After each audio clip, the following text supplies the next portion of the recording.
La selección de básquetbol de Merca perde otra estrella. Kevin Durant retira voluntariamente visando que no está sintiendo en buena condición física ni mental para prolongar el nivel con el resto del team.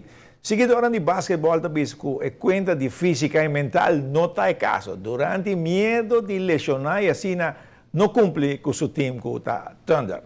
Y recientemente los weightlifter Jennifer Peter ha competido en el Festival Panamericano de Weightlifting. Jennifer estaba una buena experiencia ya a competir en una categoría más alta. É uma boa experiência. Ela vai basta bom tá. Dori mais vai de uma outra categoria diferente como está acostumbrado e está mais forte, competência está mais forte sim, pero terminou. Me tenta falta um tique mais para mim por chegar para mim ganhar medalha.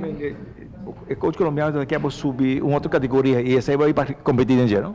Sim, sim, mas vai competir, pero me não ajusta ainda na peso que me mestre chega, passou. Tenho que subir um par de quilos mais, então tenho que comer roupa também para por subir peso. Pero a categoria está beber uma boa categoria se para mirar a competência que você estava dando.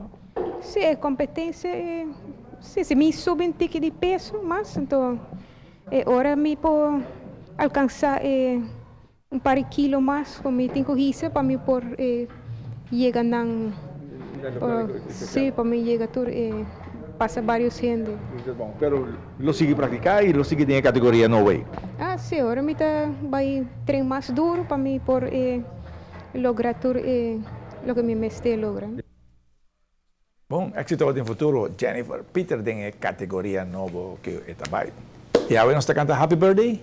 Correcto, con nos colega Amy, ela trita basta bom trita, ¿no? Nada vega. Come bolo. Sim, tenho como um tique agora que não e guarda para mais despesas sobre tira tudo basta bom daqui. No vai riba DA.com. Mira, mas diz dar para mim algo não deseja. Nossa amiga sim tem que comer. Dois coral com os durgi, não se come com os durgi. Mas seguro que se nos querem desejar Emily, que nos colega de time hope haya mais de vida, saúde, hope bendição, maneira que nós avisava. E acho também, prometo que nós duvida um happy belated birthday para nós ministro de turismo também, Otmar Odiberg cumprir su cumpleaños ayer e também nos quer não olvidar essa aqui. Seguro que se deseja também, hope haya mais de vida e saúde. E prometo que nós vai coisa mais, ainda vou ter chance direita, budget, Loto 5. Correcto, está reventar. É mestre vai. Que men, se acaso vos no sabes ainda, mañana esta junga y está 850,000 florín. Well, Kiko mais porque Come on, tremendo. Tá basta tempo e tem sem vir assim na grande, assim não perde a chance com Loto 5 amanhã. Yes.